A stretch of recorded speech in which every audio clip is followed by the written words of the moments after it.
बिस्मिल्लाहिर्रहमानिर्रहीम। अस्सलाम वालेकुम students, welcome to my channel. आज की इस वीडियो में मैं आपके साथ STEO पीरा का जो 3 बैचेस में पेपर हुए हैं ला के उनसे रिलेटेड डिटेल एनालिसिस करेंगे। उसके बाद इस पेपर का मेरिट कितना बनेगा, रिज़ल्ट कब आएगा और एटलीस्ट कितने स्टूडेंट्स जो हैं वो नेक्स्ट फेज़ में जाएंगे, और जो रिमेनिंग पेपर है जीके का पेपर है और एसए का पेपर है उनकी तैयारी कैसे करनी है और पेपर कब तक होगा। तो इन सब चीज़ों को हम वन बाय वन इस वीडियो में डिटेल से डिस्कस करेंगे। तो मेन टॉपिक की तरफ बढ़ने से पहले अगर आपने मेरे चैनल को सब्सक्राइब नहीं किया तो सब्सक्राइब करके साथ में मौजूद बेल आइकन को प्रेस कर दें ताकि आपको मेरी आने वाली लेटेस्ट वीडियोज़ के नोटिफिकेशन मिलते रहें। Let's get started. अच्छा जी, STEO पीरा का जो ला का पेपर हुआ है वो 4 बैचेस में हुआ है। 1 और 2 नवंबर को। 1 नवंबर को जो मॉर्निंग में पेपर था उसको हम कह सकते हैं कि वो बैलेंस्ड पेपर था। ना वो बहुत मुश्किल था ना बहुत आसान था। ऐसा भी नहीं कहा जा सकता कि वो पेपर बहुत इजी था या कोई हलवा पेपर था। लेकिन उस बैच में से काफ़ी सारे स्टूडेंट्स जो है वो निकल जाएंगे, मींस कि वो पास कर जाएंगे उस पेपर को इजीली। एटलीस्ट 40 से 50 मार्क्स तो वो उसमें ले जाएंगे। फिर आते हैं सेकंड बैच पर। सेकंड बैच का जो पेपर था सुनने में ये आ रहा है कि वो फर्स्ट बैच से रिलेटिवली डिफ़िकल्ट था। जो थोड़े बहुत MCQs सामने आए हैं उनको देखकर ये लगता है। और फिर जो थर्ड और फोर्थ बैच हैं वो पिछले 2 बैचेस से ज़्यादा मुश्किल पेपर आया है, लेकिन उन 2 बैचेस में कंसेप्चुअल ज़्यादा था। अब थर्ड बैच वाले कह रहे हैं कि हमारा ज़्यादा मुश्किल था और फोर्थ वाले कह रहे हैं कि हमारा ज़्यादा मुश्किल था। लेकिन अगर हम इन 4 बैचेस को कंपेयर करें तो जो थर्ड और फोर्थ बैच है उनमें ज़्यादा MCQs जो हैं वो कंसेप्चुअल थे।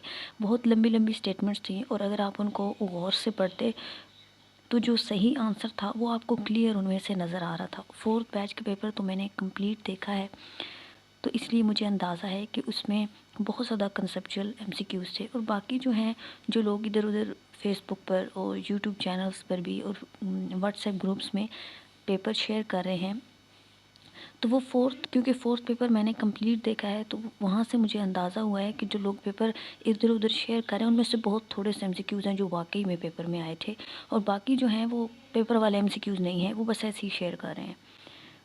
और उन शेयर किए हुए MCQs का कुछ सर पैर भी नहीं है, मतलब समझ में भी नहीं आ रहा है कि ये क्या लिखा हुआ है। तो आप उन चीज़ों को छोड़ें। मुझे अच्छी तरीके से पता है कि जो अभी भी पेपर शेयर हुए हैं इनमें से बहुत कम MCQs हैं जो वाकई में पेपर में आए हुए हैं। वो इतनी लंबी स्टेटमेंट्स थी कि उनको याद रखना पॉसिबल ही नहीं है, और उनमें ज़्यादा कंसेप्चुअल था। जिसने आराम से वहाँ पर कंसंट्रेट कर कर बैच 3 और 4 वाला पेपर दिया है तो वो पास कर लेंगे एटलीस्ट इस पेपर को ईजीली। और जिन्होंने बिल्कुल भी तैयारी नहीं की हुई थी, बस आखिरी हफ्ते में कुछ थोड़ा बहुत पढ़ा है, तो मुमकिन है कि वो लोग पास ना कर सकें। लेकिन ओवरऑल अगर देखा जाए तो पेपर्स कोई बहुत आसान नहीं थे, डिफ़िकल्ट पेपर्स थे। स्टूडेंट्स को खुद अंदाज़ा हो जाता है पेपर देने के बाद कि वो किस कैटेगरी में फ़ॉल करते हैं, क्या वो पेपर पास हो जाएगा उनका या नहीं होगा। अगर तो आपके 40 मार्क्स आ जाएंगे, 45 से 50 के दरमियान आपको लग रहा है, तो आप जो है वो नेक्स्ट पेपर की प्रिपरेशन स्टार्ट कर दें। इसका जो रिज़ल्ट है वो 22 से 25 नवंबर के दरमियान एक्सपेक्टेड है। और जिन स्टूडेंट्स के भी 40 से अबव मार्क्स होंगे वो नेक्स्ट पेपर देने के लिए एलिजिबल होंगे। इसलिए आप अभी से जीके की प्रिपरेशन स्टार्ट कर दें ताकि अगर आपके लॉ में मार्क्स कम आते हैं तो आप वो जो गैप है वो दूसरे पेपर में फिलअप कर सकें। क्योंकि एट द एंड आपका मेरिट बनना है तीनों पेपर्स को मिलाकर, जिसमें लॉ का पेपर है, जीके का पेपर है और एसए का पेपर है।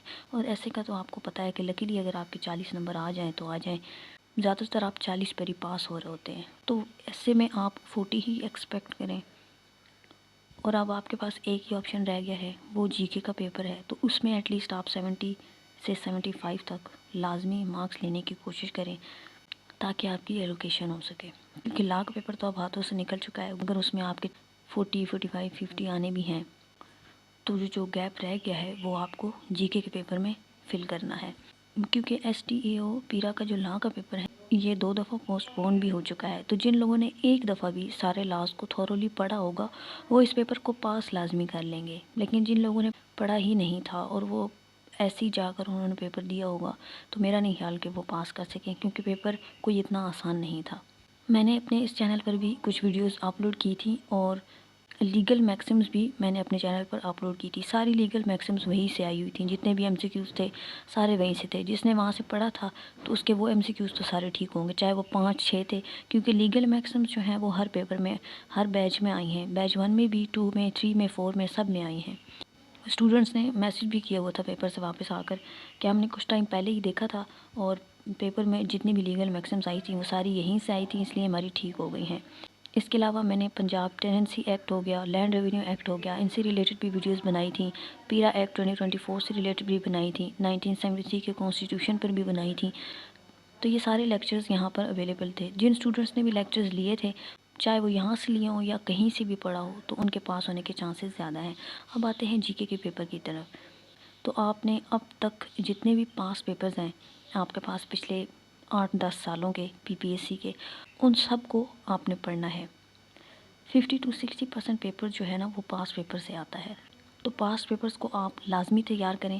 اس کے علاوہ ہر سبجیکٹ کو انڈیویجولی پریپیئر کریں، جن میں پاکستان اسٹڈیز ہے، GK ہے، اسلامیات ہے، اردو ہے، میتھس ہے، ایوری ڈے سائنس ہے، انگلش کا پورشن ہے. تو ان تمام سبجیکٹس کو آپ نے انڈیویجولی کور کرنا ہے تاکہ آپ GK میں اچھے مارکس لے سکیں.